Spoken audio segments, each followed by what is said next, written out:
You did what? I heard my own voice crack through the phone, my chest tightening with a panic I could not contain. My mother laughed on the other end of the line, that dismissive chuckle she always used when she thought I was being dramatic. Relax, Jasmine. We gave your spare key to Felicity. She needed a reliable car, and yours was just sitting there in the parking lot. I stood in the empty parking spot where my brand new Honda Accord had been sitting just 12 hours ago. The concrete was still wet from the morning dew, and I could see the faint tire marks where someone had backed out quickly, carelessly. My heart was pounding so hard I could feel it in my throat, and my hands were shaking as I gripped the phone. Mom, that car is in my name. I have been making payments on it for 3 months. You cannot just give someone my keys without asking me first. She is your sister, my mother said, as if that explained everything. Family helps family. You know Felicity has been going through a hard time since her divorce. She needed transportation to get to her new job, and you have that nice new car just sitting there. I closed my eyes and tried to breathe. Felicity. Of course it was Felicity. My older sister, who had crashed 4 cars in the last 5 years. My sister, who had totaled our father's truck running a red light because she was changing the radio station. Who had wrapped her ex-husband's sedan around a telephone pole after drinking at a party and swearing she was fine to drive. Who had driven her own leased vehicle into a ditch because she was texting and forgot the road curved. Who had rear-ended a school bus, thankfully empty, because she was applying mascara at a stoplight. Mom, Felicity has destroyed every car she has ever touched. She has the worst driving record of anyone I know. That is not fair, Jasmine. Those were accidents. Anyone can have an accident. 4 accidents in 5 years is not bad luck. It is a pattern. It is negligence. And now you have given her my car without even telling me? My mother's voice hardened, taking on that edge I knew so well. You have always been jealous of your sister. Ever since you were children, you could not stand to see her have anything nice. You always had to compete with her. I almost laughed at the absurdity of it. Me, jealous of Felicity?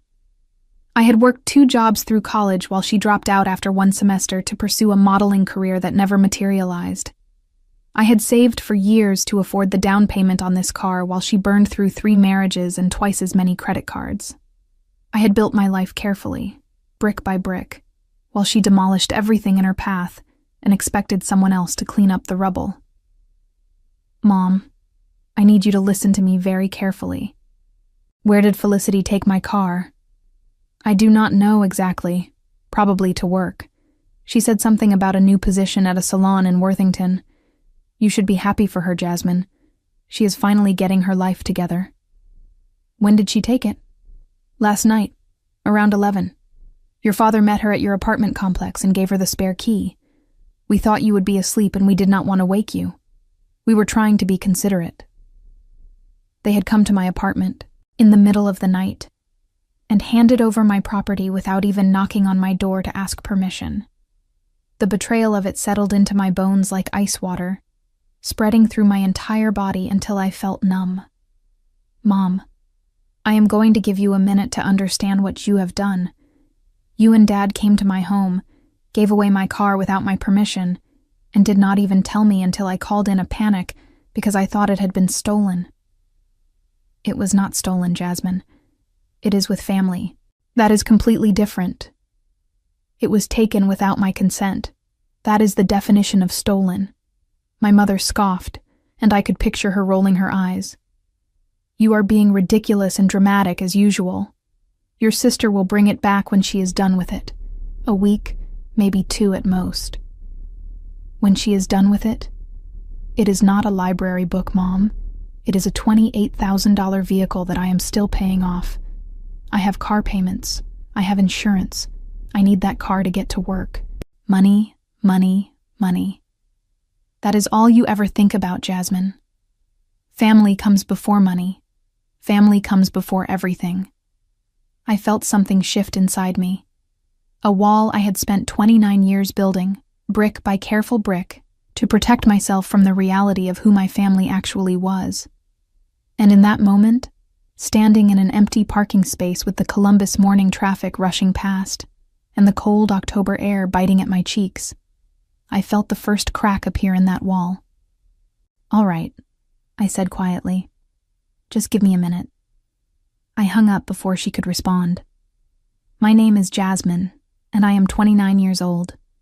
I work as an operations manager at Crestwell Electric, a mid-sized electrical supply company on the east side of Columbus, Ohio. I have lived in this city my entire life, watched it grow and change around me, while I tried desperately to grow and change myself into someone my family might finally respect. I stood in that empty parking spot for a long moment, staring at my phone. Then I opened my contacts, scrolled past my mother's name, past my father's, past Felicity's, and found the number I never thought I would actually dial. I called the police. The officer who arrived was a woman about my age, with kind eyes and a no-nonsense demeanor that immediately put me at ease. Her name was Officer Bradley, and she listened to my story with the patience of someone who had heard variations of it 100 times before, but still gave each case her full attention. "So let me make sure I understand the situation," she said, her pen poised over her notepad. "Your parents entered your apartment complex last night, gave your spare key to your sister, and she drove away in your vehicle without your knowledge or consent." "That is correct. And you are the sole owner of this vehicle? Your name is on the title and registration, not anyone else's?" "Yes. I bought it 3 months ago from a dealership in Dublin. I still have all the paperwork inside my apartment." Officer Bradley nodded and made a note. "And you did not give anyone permission to take your car? Not your parents, not your sister, not anyone?" "No. I did not even know it was gone until I walked outside this morning to go to work. I thought it had been stolen by a stranger. I never imagined my own family would do something like this."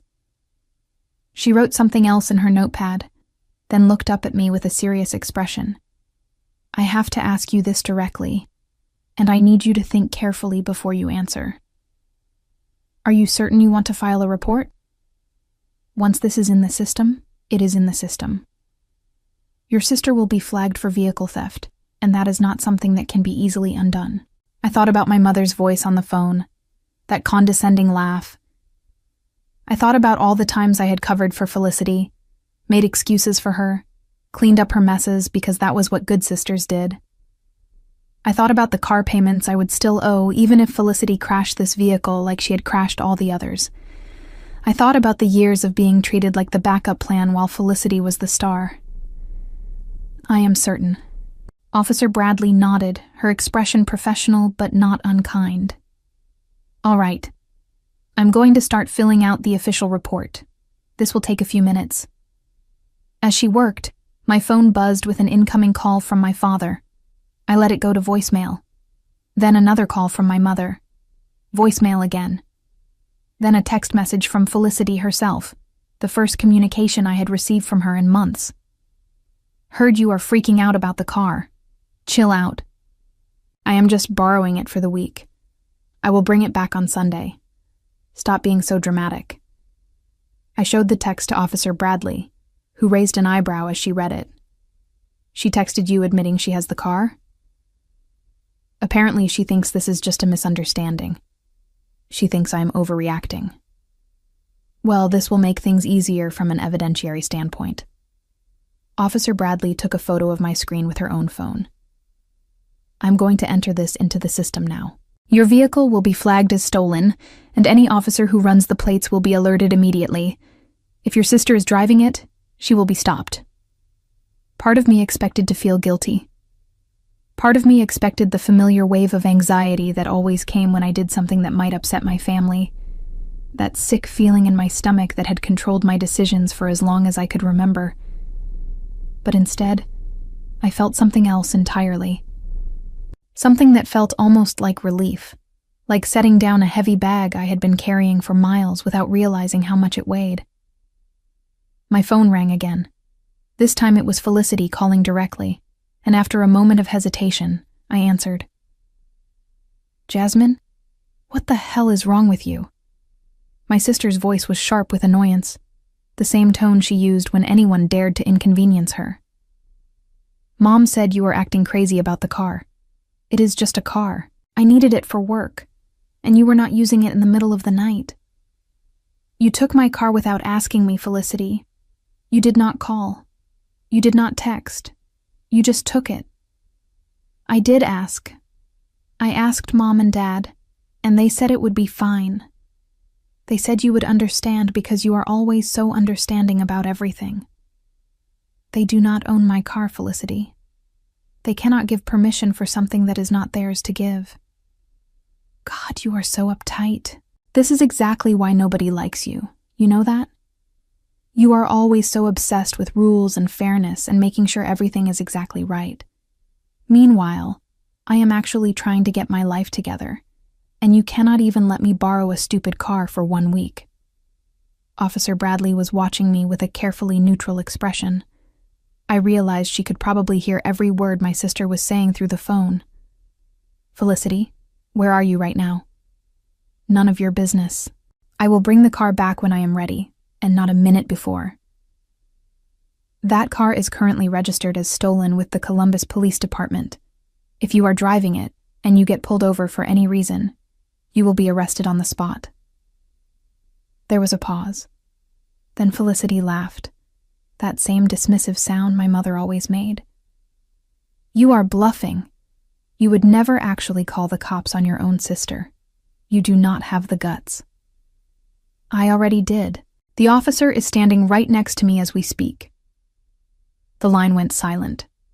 I could almost hear the gears turning in my sister's head as she tried to calculate whether I was telling the truth or running some kind of elaborate bluff. You are lying. I am not. Another pause stretched between us, longer this time. Then Felicity's voice changed, becoming harder and uglier than I had ever heard it. You are such a bitch, Jasmine. You know that? You have always been jealous of me, and now you are trying to ruin my life because I finally have a chance at something good. You cannot stand to see me succeed. I am trying to get my car back. That is all I want. This is not about the car, and you know it. This is about you wanting to control everything. You cannot stand that Mom and Dad love me more than you. You have always resented that. I felt the words land, felt them try to burrow into the soft places where old wounds still festered. But something had changed this morning. Something had shifted when I saw that empty parking space and realized my family had violated my trust so casually, so completely, without even a moment of hesitation or guilt. Felicity, I do not care if Mom and Dad love you more. I stopped caring about that years ago. I care that you stole my car. I did not steal it. They gave me the key. That is not stealing. A key they had no right to give. Look, I do not want to argue with you about semantics. Just bring the car back to my apartment, and we can sort this out without police involvement. No, I need it for work. You can take the bus or get a ride or something. Figure it out. I closed my eyes and took a deep breath, trying to keep my voice steady.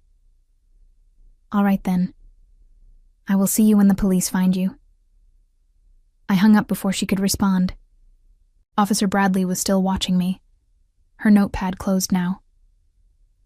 She is not going to bring it back voluntarily, is she? No. She thinks I am bluffing. She thinks I will back down like I always do. We will put out a bulletin with the vehicle description, with the make, model, color, and plate number. It should not take long to locate. Columbus is a big city, but there are only so many places to hide. I nodded, feeling strangely calm now that the decision had been made. What happens when you find her? Depends on the circumstances. If she is driving, she will be pulled over and detained. If the vehicle is parked somewhere, we will impound it and notify you. Either way, she will have to answer for taking your property without permission. The call came 4 hours later. I was sitting at my desk at Crestwell Electric, trying to focus on inventory reports while my phone sat silent beside me. My coworker Denise had noticed something was wrong the moment I walked in that morning, and she had brought me coffee without asking, which was more kindness than my actual family had shown me in years. "You look like someone ran over your dog," she had said. "What happened?" "Family drama. I do not want to talk about it yet." She had nodded and given my shoulder a sympathetic squeeze before returning to her own desk. Denise understood boundaries. She understood that sometimes people needed space to process things before they were ready to share. My family had never understood that about me. When my phone finally rang and I saw Officer Bradley's number, I stood up so fast I knocked over the coffee cup, sending lukewarm liquid spreading across my desk. "Jasmine, this is Officer Bradley. We found your vehicle. Where is it? Is Felicity with it?" There was a pause that told me everything I needed to know before she even spoke. "The car is at an impound lot on the west side of the city. It was abandoned in a no-parking zone about 3 hours ago. Looks like your sister ditched it when she realized we were actively looking for it. What condition is it in?" Another pause, longer this time. "You should probably come see it yourself. I can meet you there in about an hour if that works for your schedule." I told my supervisor I had a family emergency, which was technically true, and borrowed Denise's car to drive across town to the impound lot. Officer Bradley was already there when I arrived, standing next to what had once been my pristine 3-month-old Honda Accord. The front bumper was dented and scraped, like someone had rear-ended another vehicle at low speed and then kept driving. The driver's side mirror was cracked almost in half, hanging at an awkward angle. There were long scratches along the passenger door that looked deliberate, like someone had keyed the paint, and the back window had a crack running diagonally from corner to corner, a spider web of damage that must have come from some kind of impact. "What happened?" I heard myself ask, my voice sounding far away and disconnected from my body. Hard to say for certain without more investigation. The damage to the bumper is consistent with a minor collision. The scratches could be vandalism, or could have happened in a tight parking situation. As for the window, your guess is as good as mine. I walked around the car slowly, cataloging every scrape, every dent, every sign of my sister's carelessness, branded permanently into the metal. This car had been perfect when I drove it off the lot. I had washed it every weekend, vacuumed the interior, kept an air freshener hanging from the mirror because I liked the way it made the car smell like lavender. I had treated it with care because it represented years of saving and sacrifice. Now it looked like something recovered from a demolition derby. "We found fast food wrappers all over the interior," Officer Bradley continued, "and there is some kind of stain on the back seat that I would strongly recommend having professionally cleaned. Could be motor oil, could be something else. Either way, it is not pretty." My phone rang. My mother's number flashed on the screen. I answered it this time, because I wanted her to hear exactly how angry I was. "Jasmine, Felicity just called me crying hysterically. She said the police are after her because you filed some kind of report. Please tell me this is all a big misunderstanding." "It is not a misunderstanding, Mom. She stole my car." "Stole is a very strong word," my mother said, her voice tight with the kind of controlled anger she used when she was trying not to explode. "She borrowed it. There is a difference. She took it without my permission, drove it for less than 24 hours, and already damaged it severely. I am standing in an impound lot right now, looking at the wreck she made of my brand new car. The bumper is dented, the mirror is cracked, the back window has a huge crack in it, and the interior looks like a garbage dump." "Damaged it? What do you mean damaged?" Felicity did not mention anything about damage. Of course she did not. When has Felicity ever taken responsibility for anything she has done? She probably did not even notice she hit something. She was probably on her phone, or putting on makeup, or doing any of the 100 things she does instead of actually watching the road. My mother was silent for a moment, and I could hear her breathing on the other end of the line.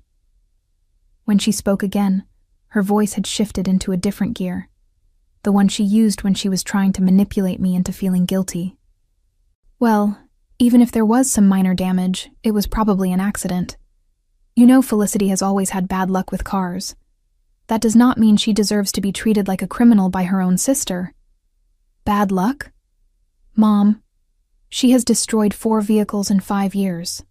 That is not luck. That is a pattern of reckless behavior that you and Dad have enabled every single time by paying her legal fees and buying her new cars and making excuses for her. We did what any good parents would do. We supported our daughter when she was struggling. And what about me? What about when I was struggling? When I was working 2 jobs to pay for college while Felicity dropped out and you paid for her apartment? When I was saving every penny for years to buy this car while you bought Felicity 3 different vehicles that she wrecked? When did you ever support me the way you support her? The words came out before I could stop them. Years of resentment finally finding their voice. I had never said any of this out loud before.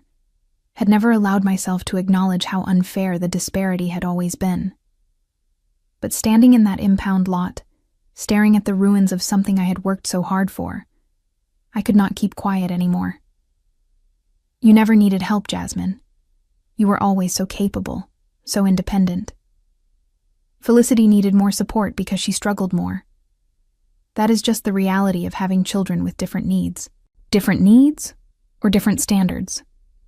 Because from where I am standing, it looks like you held me to a higher standard my entire life while letting Felicity get away with murder. That is not true, and you know it. It is absolutely true. And the proof is that you thought it was perfectly acceptable to give away my car in the middle of the night without even asking me. You would never have done that to Felicity. You would never have assumed she would just be fine with it. Officer Bradley was watching me with a carefully neutral expression, pretending to examine the damage to my car while I unloaded years of family dysfunction over the phone. I appreciated her discretion. Jasmine, I think you are overreacting because you are upset. Why do not you take some time to calm down? And then we can talk about this like reasonable adults. I am perfectly calm, Mom. I have never been calmer in my life. And here is what is going to happen. Felicity is going to face consequences for stealing my car. Real consequences from the legal system, because clearly our family is incapable of holding her accountable for anything. You cannot be serious. You are going to let the police arrest your own sister over a car? She stole my property and destroyed it. Those are her choices, not mine. I am just responding appropriately. This will tear the family apart, Jasmine. Is that what you want? I looked at my damaged car, at the dents and scratches and cracks that represented everything wrong with how my family had always treated me. And I realized something important. The family had already been broken for years. I was just the only one who had been pretending otherwise. What I want is for my sister to face the consequences of her actions, something you and Dad should have enforced years ago. Maybe if you had actually parented her instead of enabling her, we would not be in this situation. My mother gasped like I had slapped her. How dare you speak to me that way, after everything we have done for you? What exactly have you done for me, Mom? Paid for my college? No, I did that myself. Helped me buy my car? No, I saved for years on my own. Supported me emotionally? No. You were too busy cleaning up Felicity's messes to notice I even existed. The only thing you have ever done for me is criticize me for not being more understanding of my sister's problems. There was a long silence. Then my mother said very quietly, I think you need to take some time and reflect on what you are doing to this family. I think you need to do the same. I hung up and blocked her number before she could call back. Officer Bradley cleared her throat. That sounded like a difficult conversation. You have no idea. Actually, I might have some idea. These situations are more common than you would think. Family members taking property without permission, assuming forgiveness will be automatic. It rarely ends well.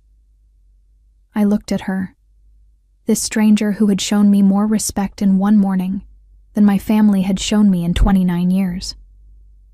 How do I proceed with pressing charges? First, we need to document all the damage to your vehicle. Then you will need to give a formal statement at the station. After that, The prosecutor's office will decide how to proceed based on the evidence. What kind of charges could she face? Unauthorized use of a motor vehicle is a misdemeanor in Ohio. Given the damage, there could be additional charges related to property destruction. But I should warn you, family cases like this can get complicated. Are you sure you want to go through with it? I looked at my ruined car one more time. I have never been more sure of anything in my life. The insurance adjuster arrived 2 days later, a middle-aged man named Gerald, who walked around my battered car with a clipboard and a sympathetic expression that suggested he had seen this kind of thing before. I had retrieved the car from the impound lot and paid the fees myself, another expense I could not afford but could not avoid. So this was a theft by a family member? Gerald asked, making notes on his form. My sister. She took the spare key from my parents and drove off with it in the middle of the night without my knowledge or consent. And you filed a police report documenting the theft? Yes, I have the case number right here. I handed him the paperwork Officer Bradley had given me. Gerald nodded and continued his inspection, crouching down to examine the damage to the front bumper more closely. This dent is pretty significant. Looks like she hit something at a decent speed and kept driving. The paint transfer here suggests it was another vehicle, probably a darker color. She did not mention hitting anything when she talked to my mother. But then again, she probably did not even notice. That happens more often than you would think. He moved around to the side of the car, running his fingers along the scratches on the passenger door. These look deliberate. See how they are all the same depth and angle? Someone keyed this car. Keyed it? Why would someone key my car? Hard to say. Could have been vandalism in whatever parking lot she left it in. Could have been someone with a grudge against your sister. Could have been your sister herself, for all we know. I stared at the scratches, a sick feeling settling in my stomach. The idea that Felicity might have deliberately damaged my car out of spite was almost too much to process. But then again, was it really that surprising?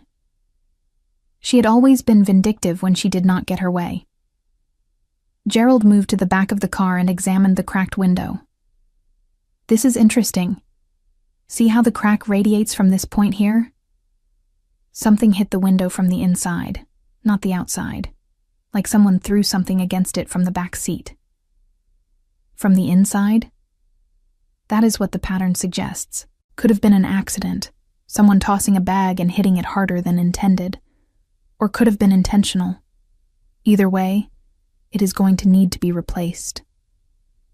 He spent another 20 minutes documenting everything, taking photos and making notes. When he was finished, he turned to me with an expression that was almost hopeful. Here is the good news.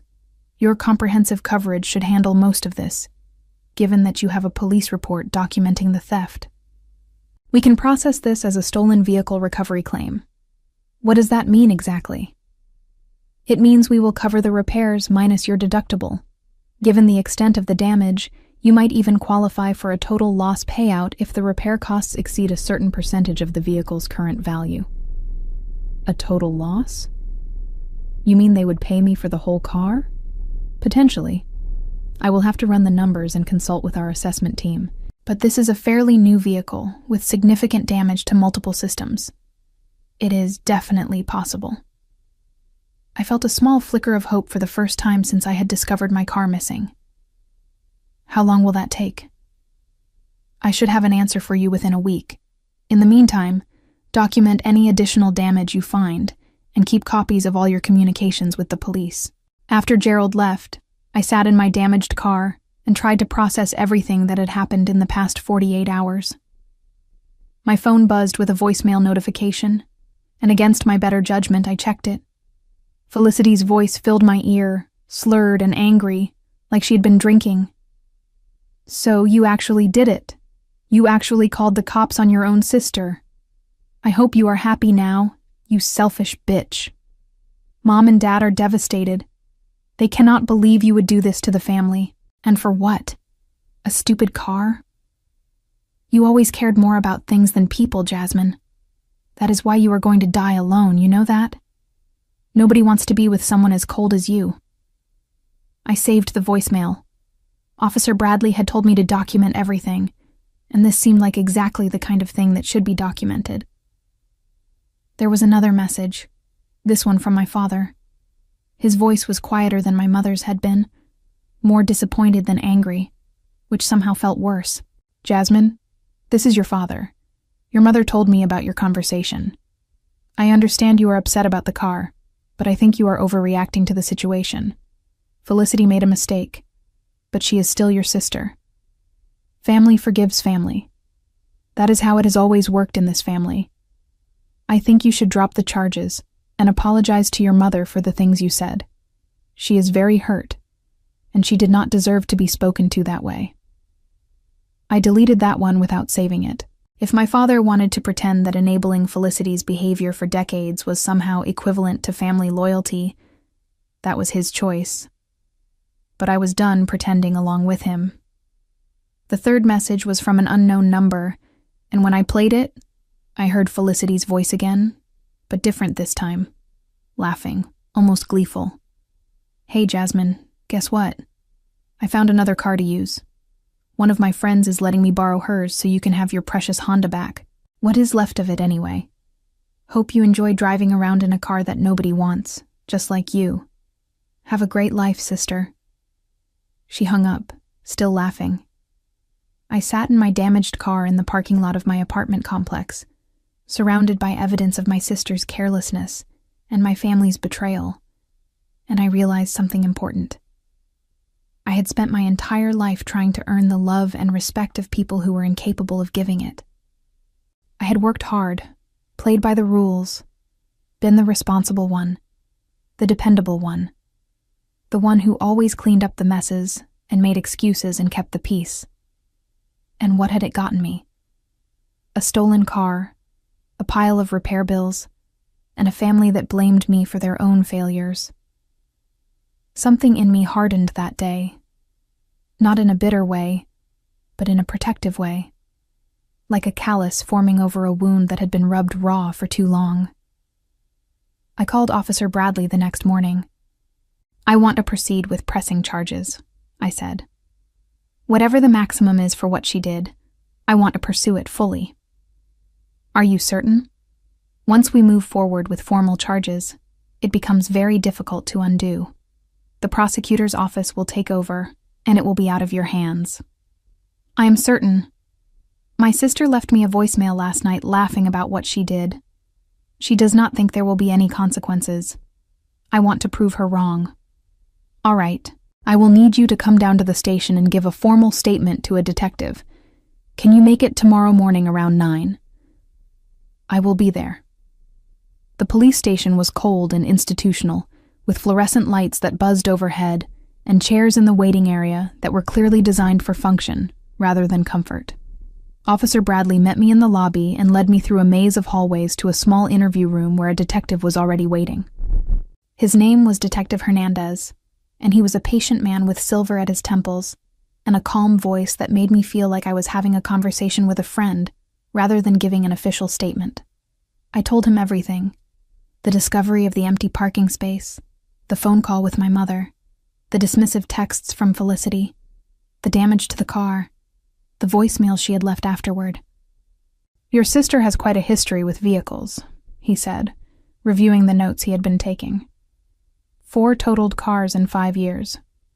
3 of them were accidents she caused through reckless driving. 1 was the result of a DUI. She has had her license suspended twice, and I am honestly surprised she is even legally allowed to drive at this point. And your parents have enabled this behavior throughout? They have paid for her lawyers every single time. They have covered her insurance premiums when they got too high for her to afford. They have replaced her cars when she destroyed them, sometimes buying her newer and nicer vehicles than the ones she wrecked. They have never held her accountable for anything. But they have not done the same for you. I laughed, a bitter sound that surprised me with its intensity. No, I bought my first car at 19 with money I saved from working 2 jobs while going to school full-time. I paid for my own college, my own apartment, my own everything. They always said I did not need help because I was so capable and independent. But Felicity needed help because she was struggling. That was always the excuse. Detective Hernandez nodded slowly, his expression thoughtful. It sounds like a very difficult family dynamic. It has been. But I am done with it now.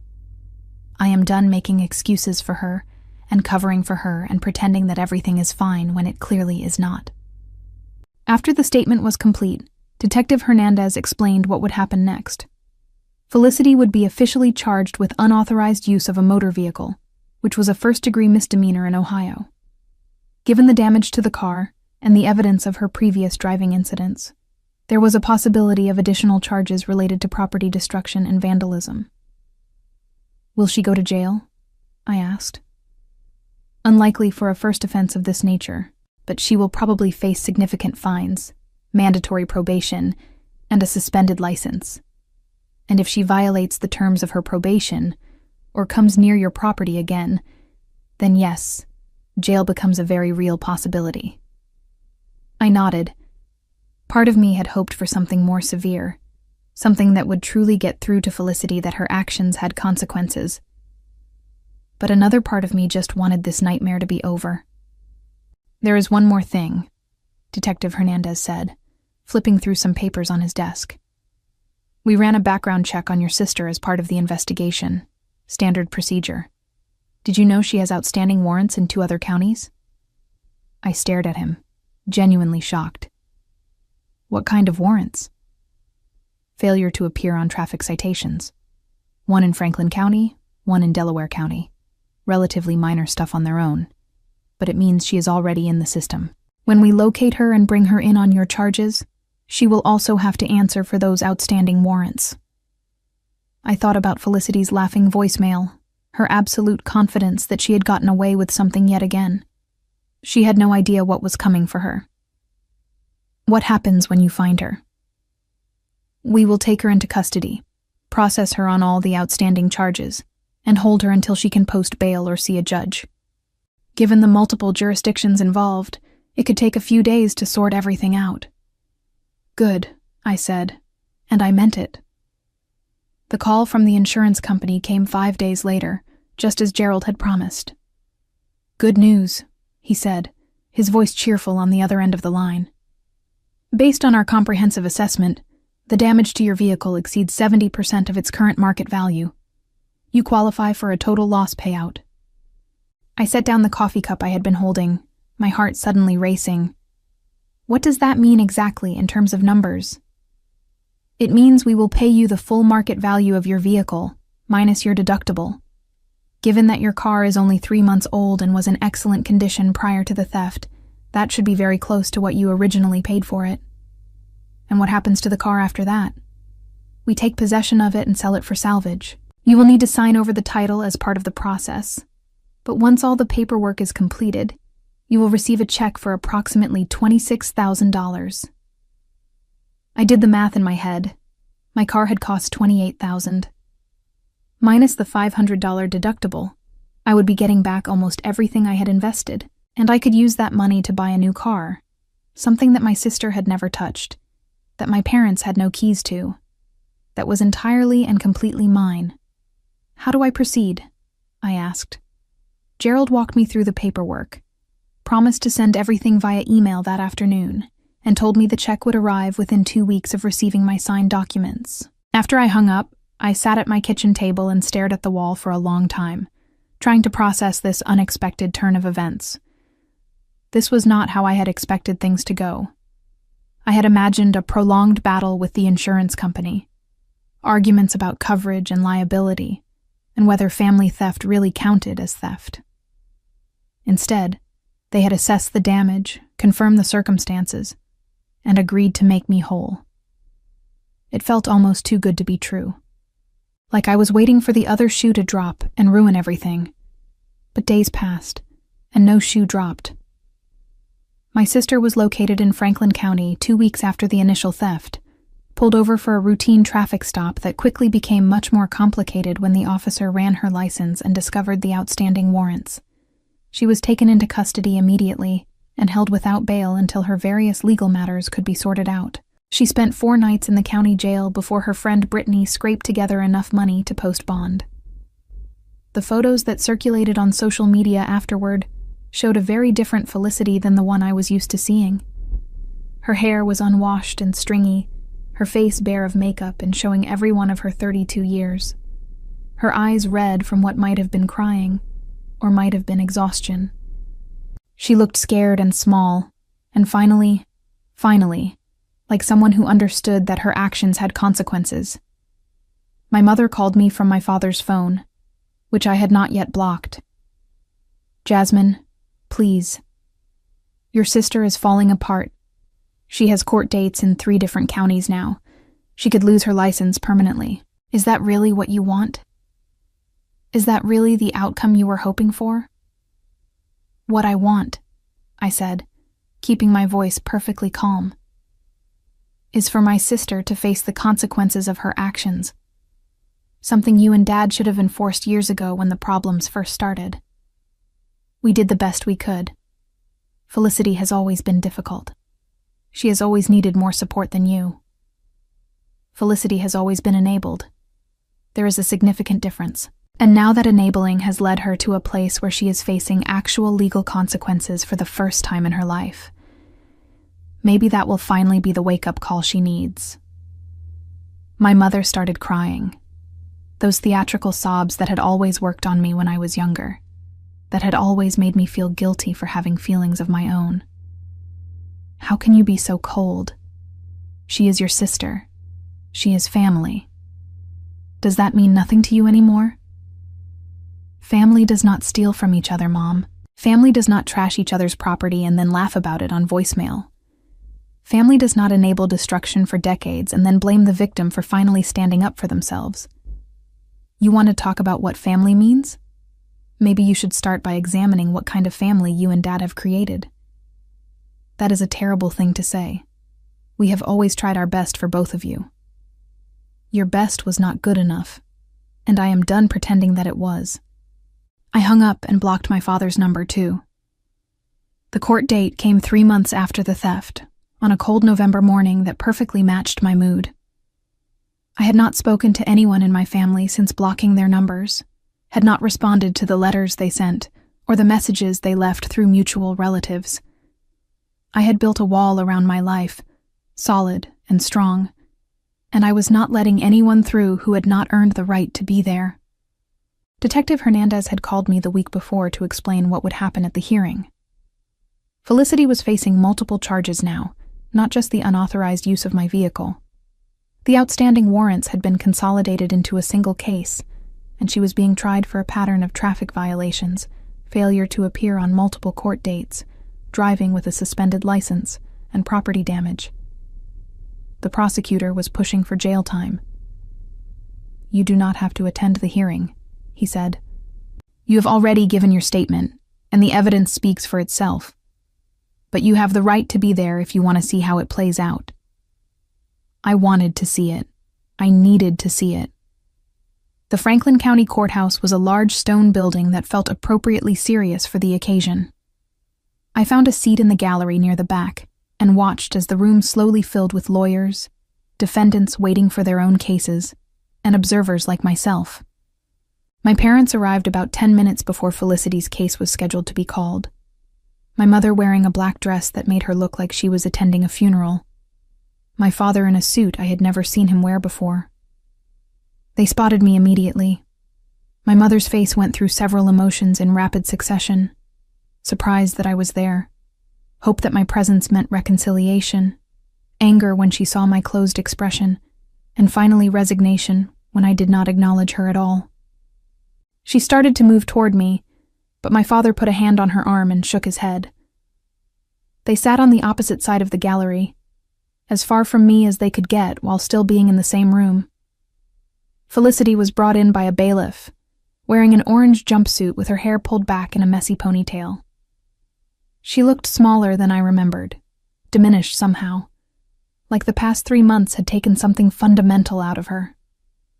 She did not look in my direction at all. The judge was a woman in her 60s, with steel gray hair, and a no-nonsense demeanor that suggested she had seen every excuse and manipulation in the book, and was no longer impressed by any of them. She read the charges aloud in a clear, deliberate voice. unauthorized use of a motor vehicle, failure to appear on 3 separate traffic citations, driving with a suspended license, destruction of property valued at over $1,000. The list seemed to go on forever. "How does the defendant plead?" the judge asked when she had finished. Felicity's lawyer, a harried-looking public defender who kept shuffling through papers like he was not entirely sure which case he was handling, leaned over and whispered something in her ear. Felicity listened, then looked at my parents, then finally, briefly, at me. Our eyes met across the courtroom for just a moment, and I saw something in her expression that might have been shame, or might have been anger. It was hard to tell. "Guilty, Your Honor," she said quietly. The sentencing portion of the hearing took about 20 minutes. The judge reviewed Felicity's driving record in exhaustive detail, noting each incident and its outcome. She listened to the public defender argue for leniency, citing Felicity's difficult personal circumstances, her recent divorce, her willingness to plead guilty and accept responsibility. Then she looked at Felicity directly, and her expression was not sympathetic. "Miss, I have reviewed your file extensively, and what I see is a consistent pattern of disregard for the law, for other people's property, and for the consequences of your actions. You have been given multiple chances to correct your behavior over the years. You have been offered plea deals and reduced sentences and opportunities to make things right. And you have squandered every single one of those opportunities. At some point, the court has to send a message that this kind of behavior will not be tolerated." My mother made a small sound from across the room, like a sob being strangled before it could escape. "I am sentencing you to 90 days in county jail, with 60 days suspended pending successful completion of probation. You will serve 30 days beginning immediately. Following your release, you will be on supervised probation for 2 years. Your driver's license is hereby revoked indefinitely, and you may petition for reinstatement after 5 years if you have demonstrated sustained compliance with all court requirements. You are ordered to pay restitution to the victim in the amount of $3,000, and you are prohibited from contacting the victim in any way, directly or indirectly. Do you understand these terms?" Felicity nodded, her face very pale. "Yes, Your Honor. Additionally, any violation of these probation terms will result in the immediate imposition of the suspended sentence, plus any new charges that may apply. This is your last chance, miss. I strongly suggest you take it seriously." "I understand, Your Honor." The bailiff led Felicity away through a side door. She did not look back at my parents. She did not look at me. She just walked with her head down and her shoulders hunched, like someone who had finally realized that the world was not going to keep making exceptions for her. I sat in that courtroom and watched my sister disappear through the door, and I felt something I had not expected. Not satisfaction exactly, though there was certainly some of that. Not vindication, though that was present too. What I felt most strongly was relief, the kind of deep, bone-level relief that comes when a weight you have been carrying for so long, you forgot it was there, finally lifts from your shoulders. My parents found me in the hallway outside the courtroom a few minutes later. I had been expecting them to approach, had steeled myself for whatever guilt trip or emotional manipulation they were about to deploy. But what I got instead was something I had never seen from either of them before. Genuine bewilderment. "Jasmine," my father said, his voice smaller and more uncertain than I had ever heard it. "How did we get here? How did things go so wrong?" I looked at him, really looked at him, this man who had snuck into my apartment complex in the middle of the night to give away my property, who had enabled my sister's destruction for decades, who had expected me to clean up messes I did not make and accept disrespect I did not deserve. "You got here by treating me like I did not matter and treating Felicity like she could do no wrong," I said. "You got here by never holding anyone accountable for anything. You got here by deciding that my boundaries were less important than keeping the peace." My mother opened her mouth to respond, probably to argue or deflect or turn this into my fault somehow. But my father put his hand on her arm again, and she closed it. "I think," he said slowly. That we made a lot of mistakes. I do not know how to fix them. I do not know either, I said honestly. And honestly, I am not sure I want to try right now. Maybe someday, but not today. I walked away before either of them could respond. My new car was waiting in the parking garage, a silver Toyota Camry that I had bought with the insurance payout, that no one in my family had ever sat in or touched or held a key to. I got in, started the engine, and drove away from the courthouse without looking back. The weeks that followed were a study in transformation. Without the constant drama of my family draining my energy and demanding my attention, I found myself with time and emotional bandwidth I had not known I was missing. I started exercising again, joined a gym near my apartment, and went 3 times a week. I reconnected with friends I had neglected for years, people who had drifted away while I was busy managing my family's chaos. I started living my life for myself, maybe for the first time ever. My coworker Denise noticed the change immediately. "You seem different lately," she said one afternoon in the break room. "Lighter, somehow. Like you finally put down something heavy you were carrying." "That is exactly what happened," I said.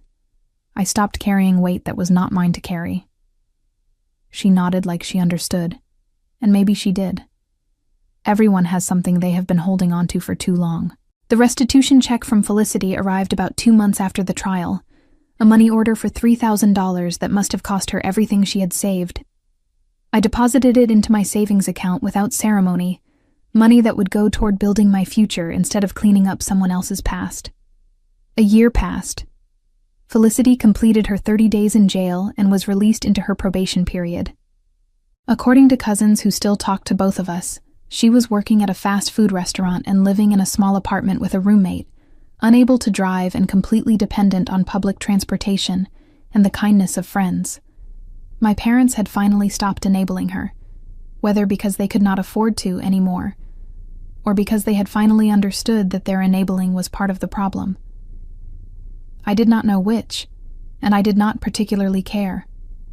I had been promoted at Crestwell Electric, moved into a nicer apartment on the north side of Columbus, and started dating a man named Thomas, who worked in healthcare administration. He was kind and patient and thoughtful, all the things my family had never been. When I told him about what had happened with Felicity and my parents and the car, he did not judge me or tell me I had overreacted. He just listened, and then he said, "It sounds like you finally chose yourself. That is one of the hardest things a person can do." In the end, the consequences caught up with everyone who deserved them. Felicity struggled through her probation, working minimum wage jobs and taking the bus everywhere, finally experiencing what life was like when no one was there to rescue her from her own poor choices. My parents, humbled by watching their golden child face real accountability for the first time, gradually faded into a distant background presence in my life. They still sent birthday cards and holiday messages, but the relationship had fundamentally changed, and we all knew it. The family I had grown up in was gone, but I was not mourning it. I was relieved to finally be free of it. Standing in my new apartment on a quiet Sunday morning, watching the Columbus skyline through windows that belonged to a life I had built entirely on my own terms, I finally understood what this whole experience had really been about. It was never just about a car. It was about respect and boundaries and the fundamental question of whether I was going to keep letting people treat me like my needs did not matter. For 29 years, I had been the responsible one, the dependable one, the one who always absorbed the chaos and made everything okay for everyone else. And what had it gotten me? An empty parking space, and a family that blamed me for noticing I had been robbed. But not anymore. Now I had a life that was mine, built on my own terms, protected by boundaries I was no longer afraid to enforce.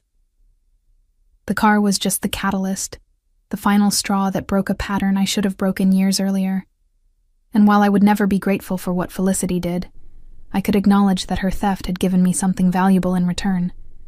The clarity to finally walk away from people who had never deserved my loyalty in the first place. As I watched the morning light spread across the city I had always called home, I realized that the revenge was complete. Not because Felicity had suffered, though she had. Not because my parents were sorry, though they might be. But because I had finally stopped waiting for permission to put myself first, and I had simply done it. That was the only revenge that ever really mattered.